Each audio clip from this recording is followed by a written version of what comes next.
नमस्कार, मैं अर्जुन तुकाराम लाड, टीजीटी हिंदी, जवाहर नवोदय विद्यालय बरपेटा, असम। कैसे हैं बच्चों?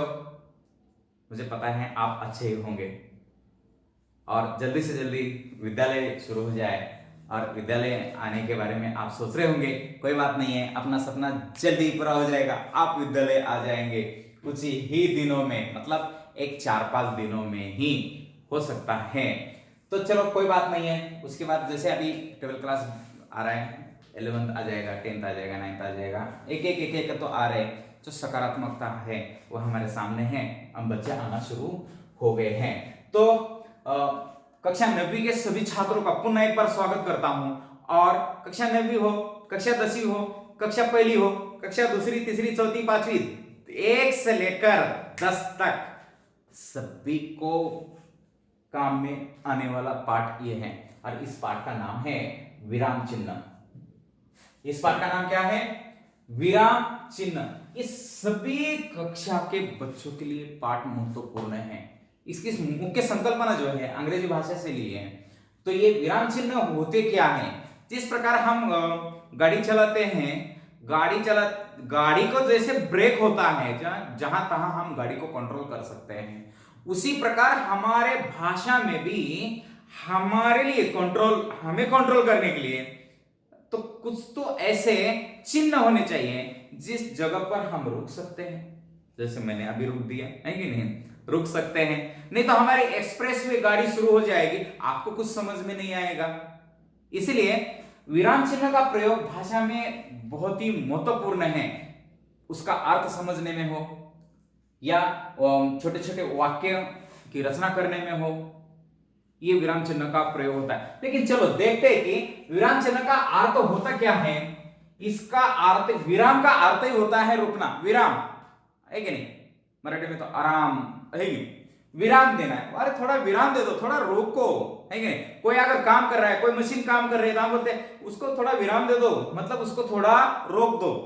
विराम का अर्थ होता है रुकना। विश्राम का अर्थ ठहराव। विश्राम का अर्थ ठहराव। हम देखते हैं कोई यात्रा करे तो हम बोलते हैं कहां विश्राम करना है हमें। एक निश्चित डिस्टेंस जाने के बाद हम सोचते हैं कि यहां हम विश्राम करेंगे, यहां हम आराम करेंगे, है कि नहीं, यहां हम ठहरेंगे। तो ये जगह होती है। तो वाक्य में भी वाक्य का उच्चारण करते समय हमें कौन सी जगह पर विश्राम देना है, ये भी जगह तय होती है। ठहराव। भाषा द्वारा जब हम अपने भाव को, हमारे अंदर के भावों को प्रकट करते तो एक विचार या उसके कुछ अंश को प्रकट करने के पश्चात थोड़ा सा रुकते हैं, है कि नहीं? इसे ही विराम चिन्ह कहते हैं। थोड़ा सा रुकते हैं, उसके लिए जिस चिन्ह का प्रयोग किया जाता है उसे ही विराम चिन्ह कहा जाता है। अब देखिए इसके उदाहरण को हम देखते हैं। विराम को प्रकट करने के लिए भी वाक्यों या शब्दों के अंत में चिन्ह लगाया जाता है। विराम को प्रकट करने के लिए ये चिन्ह विराम चिन्ह कहे जाते हैं। वर्तमान में हिंदी में निम्नलिखित विराम चिन्ह का प्रयोग किया जाता है। प्रयोग किया जाता है, निम्नलिखित बोल दिया। तो अब दूसरे स्लाइड में हम देखेंगे कि कौन से विराम चिन्ह का प्रयोग किया जाता है वर्तमान में। अब देखिए विराम चिन्ह, एक चार्ट दिया मैंने यहां। विराम चिन्ह के नाम है ये विराम चिन्ह है। ये देखिए ये सारे विराम चिन्ह हैं। इसको भी आपको देखकर इसका नाम याद आना बहुत आवश्यक है कि नहीं? तो अल्प विराम पहला क्या है? नंबर 1 अल्प विराम। इसका चिन्ह इस प्रकार का है, देखिए बॉयज, अल्प विराम। अर्ध विराम इस प्रकार, पूर्ण विराम, प्रश्नबोधक प्रश्नार्थक चिन्ह, विस्मयादि बोधक,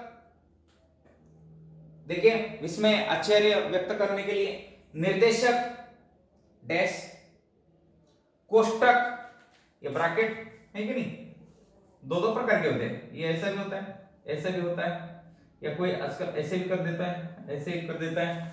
चलो ठीक है, ये 6 और ये 7। उसके बाद उद्धरण चिन्ह, जिसको इन्वर्टेड कॉमा हम कहते हैं, जो single inverted comma, double inverted comma, एकहरा दोहरण चिन्ह, उद्धरण चिन्ह या दोहरा उद्धरण चिन्ह है कि नहीं। ये उद्धरण चिन्ह इस प्रकार किसी महत्वपूर्ण बात या किसी किताब या विशेष वस्तु का नाम लिखने के लिए या विशेष व्यक्ति का नाम लिखने के लिए प्रथम मतलब एकहरा उद्धरण चिन्ह।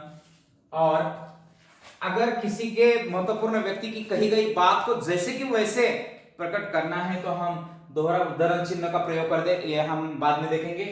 लागू चिन्ह संक्षेप, देखिए शॉर्ट फॉर्म लिखने के लिए लागू चिन्ह का प्रयोग किया जाता है, जैसे प्राध्यापक है कि नहीं, प्रोफेसर, ये हम लास्ट में अंत में देखने वाले प्रोफेसर। बाद में विवरण चिन्ह कि इसके बाद मुझे कहना है, हम कभी कभी विवरण चिन्ह का प्रयोग कर देते हैं कि इसके आगे कुछ है, कुछ मैंने कहा है, ये देने के लिए विवरण चिन्ह। लोप चिन्ह, कभी कभी हम पढ़ते समय लिखते समय कुछ कहना है लेकिन वो समझने जैसी बात है, इसका लोप कर देते हैं हम। मैं वहां गया था और मैंने उसको जाते ही, अब उसको पता है, एक तो उसको गले मिल गया ना तो वाक्य के ऊपर रहता है, तो ये लोप चिन्ह जहां लोप होता है। और हंसपद या त्रुटिपूरक चिन्ह भी कहते हैं, इसका ये देखिए ऐसा कर दिया जाता है कि वाक्य में कभी कभी क्या होता है कि एकाद शब्द एकाद वर्ण हम भूल जाते हैं, छोड़ देते हैं, तब इसका प्रयोग करके हम उसके सर के ऊपर लिखने से भी हो जाता है। चलो हम आइए एक एक करके देखना है। ये तो विराम चिन्ह, अब एक एक करके नंबर 1 अल्प विराम चिन्ह।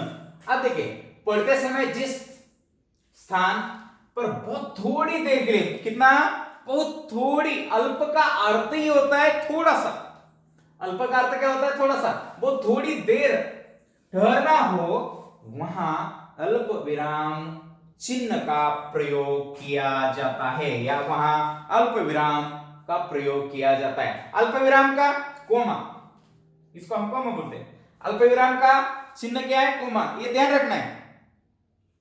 एक ही तरह के कई शब्द अथवा वाक्यांश जब साथ साथ आए और उनके बीच में, देखिए उनके बीच में योजक ना हो तो प्रत्येक शब्द के बाद अल्प विराम लगाया जाता है। जैसे यश, सोहम, आकाश है, ये देखिए ये दोनों के बीच में कोई भी योजक नहीं है, जैसे यहां है, इनके बीच में योजक नहीं है।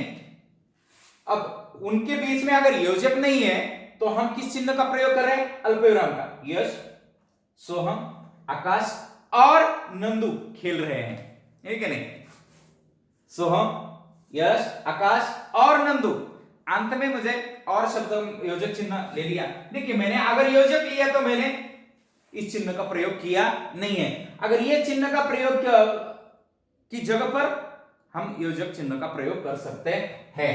तो इस प्रकार का एक उदाहरण हो गए। अल्प विराम चिन्ह को और देखते हैं हम, जब परस्पर संबंध रखने वाले दो शब्द के बीच में पद, वाक्यांश या वाक्य आकार उन्हें अलग अलग कर दे तो उनके दोनों तरफ अल्प विराम का प्रयोग करते हैं। उनके दोनों तरफ क्या होते हैं, अल्प विराम का प्रयोग किया जाता है। अब देखिए समझना है हमें, जैसे श्याम, जिसके विषय में मैं तुमसे बात कर रहा था, बड़े अच्छे अंकों से परीक्षा में उत्तीर्ण हुआ। देखिए जब परस्पर संबंध रखने वाले दो शब्दों के बीच में पद, वाक्यांश या वाक्य आकार उन्हें अलग अलग कर दे तो उनके दोनों तरफ अल्प विराम का प्रयोग किया जाता है। जैसे श्याम, जिसके विषय में, देखिए जिसके विषय में मैं तुमसे बात कर रहा था, है ना, यहां भी अल्प विराम चिन्ह का प्रयोग किया, यहां मैंने अल्प विराम चिन्ह का प्रयोग किया जाता है। बड़े अच्छे अंकों से परीक्षा में उत्तीर्ण हुआ, तो ये है। बाद में देखिए नित्य संबंधी शब्दों के जोड़े का दूसरा शब्द लुप्त रहे तो, क्या बोल रहा है ये, नित्य संबंधी शब्द है, वहां के जोड़े का दूसरा शब्द लुप्त रहे तो वहां भी अल्प विराम लगता है। जैसे वह जहां जाता है, अब वह वहां बोलने की जरूरत ही नहीं है, वह जहां जाता है बैठ जाता है। अगर आपको वहां शब्द का प्रयोग नहीं करना है तो आप कॉमा दे सकते हैं। अगर वहां शब्द का प्रयोग कर देते तो आपको कॉमा देने की जरूरत नहीं है, मतलब अल्पविराम देने की जरूरत नहीं है। वह जहां जाता है कॉमा बैठ जाता है। क्या हो रहा है, दूसरा शब्द मतलब ये शब्द लुप्त रहे तो भी अल्प विराम लगता है। अगर ये लुप्त है, यहां अगर है लिखना है तो अल्प विराम देना नहीं है। अल्प विराम देना है तो वहां लिखना नहीं तो आप बोलेंगे कि जैसे वह जहां जाता है कॉमा वहां बैठ जाता है, तो फिर गलत माना जाएगा। समझे? एक तो आप वहां लिखो, नहीं तो अल्प विराम देके उसको बंद कर दो, तो लुप्त हो जाता है। तो तब यहां अल्प विराम का प्रयोग किया जाता है। जैसे जहां यह का लोप हुआ है, देखिए जहां यह का लोप हुआ है, जैसे महेश कब तक आएगा, यह कहा नहीं जा सकता। महेश कब तक आएगा या अध्यापक कब तक आएंगे, यह कहना मुश्किल है। यह अगर यहां मैंने यह प्रयोग नहीं किया है, यह का प्रयोग नहीं किया है, जहां यह का प्रयोग लोप हुआ हो, यहां यह का प्रयोग लोप हुआ है, मैंने अल्प विराम चिन्ह का प्रयोग किया है। अब देखिए, किसी वाक्य को उद्धत मतलब कहने करते समय पहले अल्प विराम लगता है।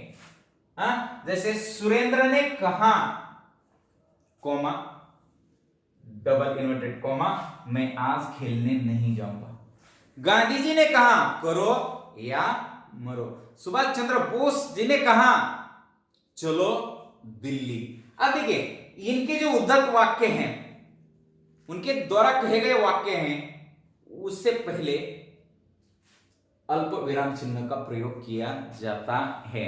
तो इस प्रकार यह अल्प विराम चिन्ह का प्रयोग किया जाता है। फिर से दोहराता हूं बच्चों कि अल्प विराम चिन्ह पढ़ते समय जिस स्थान पर बहुत थोड़ी देर के लिए ठहरना हुए वहां अल्पविराम चिन्ह का प्रयोग किया जाता है।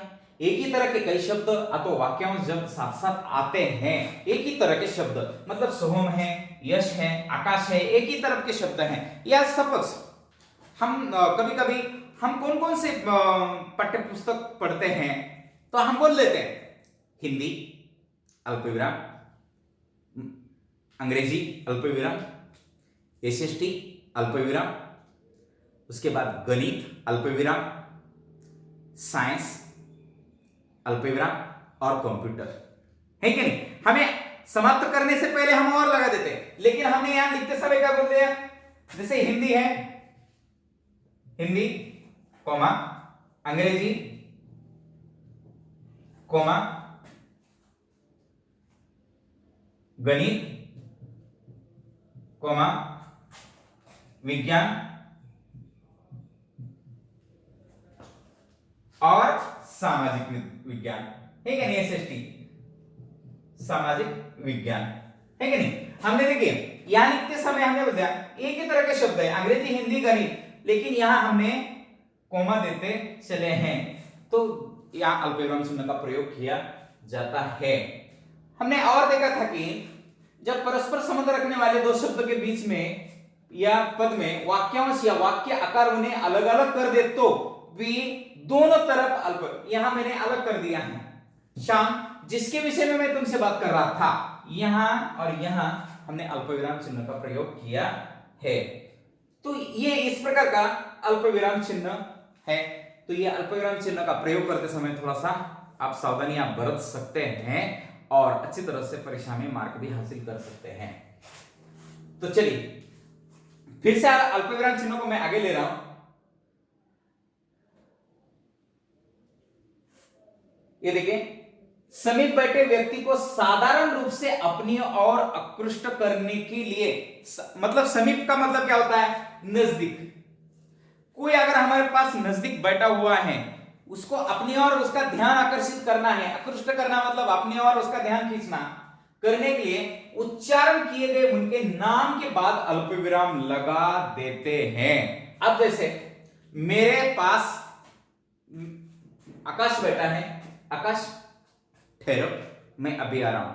मतलब अगर हम दो दोस्त बैठे हैं यहां और मुझे कोई बाहर काम है तो मैं क्या बोलता हूं मेरे दोस्तों को, है कि नहीं? दोस्त का नाम ले लो या मित्र बोलो सीधा, मित्र ठहरो मैं कुछ मिनट में वापिस आ जाता हूं। तो उसका ध्यान आकर्षित करने के लिए भी उसके नाम के आगे अल्पविराम चिन्ह का प्रयोग किया। देखिए आकाश ठहरो, ठहरो, ठहरो में भी हम ठहर रहे हैं, मैं अभी आता हूं। टिप्पणी और से पहले अल्प विराम का प्रयोग नहीं किया जाता। जैसे देखिए जहां अगर मैंने बोल दिया कि हम कौन कौन से विषय पढ़ते हैं, आपने जैसे बोल दिया वैसे मैं अंग्रेजी, गणित, विज्ञान, सामाजिक विज्ञान, हिंदी, है क्या नहीं? लेकिन और दिया है और भी लिखना है और अल्प विराम चिन्ह का भी प्रयोग करना है तो काम नहीं चलता है।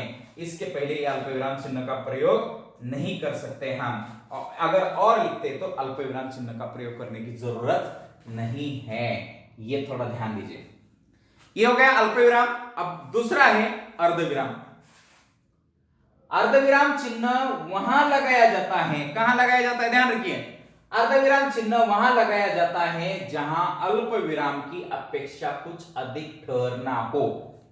देखिए पहले हमने क्या पढ़ा, अल्प विराम, अल्प विराम में हमने थोड़ी देर के लिए रुकते थे, थोड़ा सा, अल्प का अर्थ ही है थोड़ा सा रुकते थे।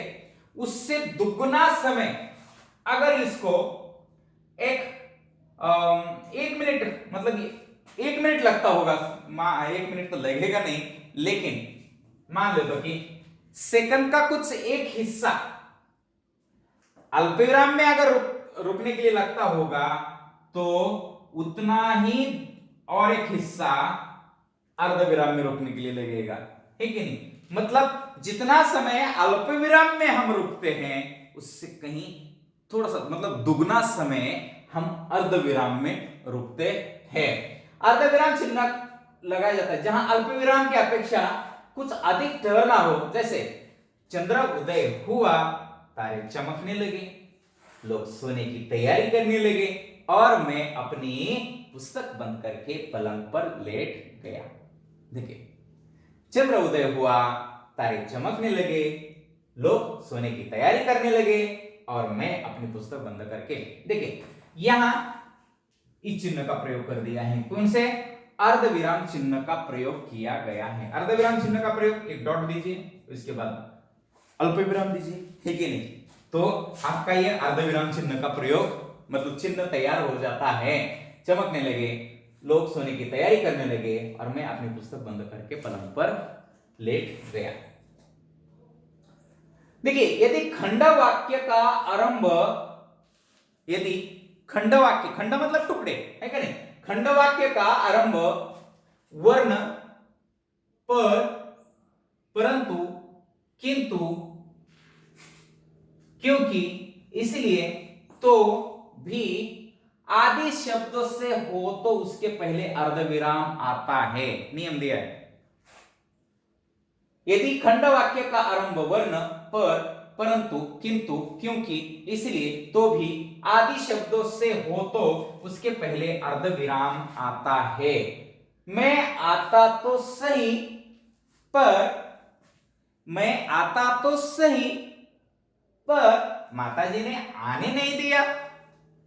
देखिए मैं आता तो सही पर माताजी ने आने नहीं दिया। अगर ये इसको हटाकर, हमने इसको हटाकर किसका प्रयोग कर सकते हैं, हम कर सकते हैं ना, मैं आता तो सही परंतु माताजी ने आने नहीं दिया, है कि नहीं? हम इन शब्दों के जगह पर अल्प विराम चिन्ह का प्रयोग किया गया है। अब देखिए हमने अल्पविराम, सॉरी अर्धविराम चिन्ह का प्रयोग किया था। पहला देखा अल्पविराम, दूसरा देखा अर्धविराम, अभी तीसरा है पूर्ण विराम। और पूर्ण विराम एक अर्थपूर्ण वाक्य के अंत में ही लगता है, ये थोड़ा ध्यान दीजिए। पूर्ण विराम हमेशा अर्थपूर्ण वाक्य के अंत में लगता है, कभी भी पहले लगता नहीं है, याद रखना। नहीं तो आप पहले पूर्ण विराम देंगे, हो गए ना, फिर इसके आगे कुछ नहीं है। पूर्ण विराम का मतलब होता है स्टॉप, उसके आगे रास्ता नहीं है, नया वाक्य शुरू करना पड़ेगा। समझ में आ गया? पूर्ण विराम का मतलब, पूर्ण मतलब टोटल, विराम मतलब आराम, बस रुकना ही रुकना है। जहां वाक्य पूरा होता है, ये देखें, वहां पूर्ण विराम का प्रयोग होता है। जहां वाक्य पूर्ण होता है वहां पूर्ण विराम का प्रयोग होता है। जैसे सोहम ने खाना खाया, जैसे सोहम ने खाना खाया, पूर्ण, ज्यादा समय नहीं लगाऊंगा इसको मैं। पूर्ण विराम चिन्ह इस प्रकार, एक डंडा, ठीक है, वाक्य के अंत में एक डंडा लगाया जाता है, पूर्ण विराम दिया जाता है। ज्यादा समय लगाऊंगा नहीं। प्रश्नबोधक, ये प्रश्न का बोध करता है, क्वेश्चन मार्क, प्रश्न का बोध करता है। इसका प्रयोग वाक्य के अंत में होता है। जैसे सोहम कौन सी कक्षा में पढ़ता है, प्रश्न देना पड़ेगा, उत्तर अभी ढूंढना पड़ेगा। कौन सी कक्षा में पढ़ता है? कक्षा 6 में, मतलब छठी में पढ़ता है, कक्षा 6 में पढ़ता है, कक्षा 2 में पढ़ता है, 3 में पढ़ता है। प्रश्न पूछा जाएगा कि हमारा विद्यालय कब खुलेगा, कितना प्रश्न पूछते हैं बच्चे। तो ये हो गए उसके। और याद रखना कि ये क्वेश्चन मार्क ही प्रश्नबोधक विराम चिन्ह का निशान है या निशानी है। जहां भी ये क्वेश्चन मार्क लगेगा वहां समझना कि ये विराम चिन्ह कौन सा है? प्रश्नबोधक है, प्रश्नवाचक है, ये विराम चिन्ह है, ऐसा आपको कहना पड़ेगा। तो चलो बच्चों, आज ये 4 ही विराम चिन्ह के बारे में आपको हम जानकारी देते हैं। बाकी के विराम चिन्ह हम दूसरी कक्षा में, मतलब कल की क्लास में हम दे देंगे। तो पहला हमने आज क्या पढ़ा? पहला अल्प विराम, दूसरा अर्धविराम, तीसरा पूर्ण विराम, और चौथा प्रश्न बोधक या प्रश्नवाचक विराम चिन्ह। 4 विराम चिन्ह की पढ़ाई आज की तासिका में की है, और कल की तासिका में बाकी बचे हुए विराम चिन्ह की हम पढ़ाई कर सकते हैं। तब तक के लिए यहां मैं अपने पाठ को फिर से पूर्ण विराम देता हूं और आपको विदाई लेता हूं। बहुत बहुत धन्यवाद।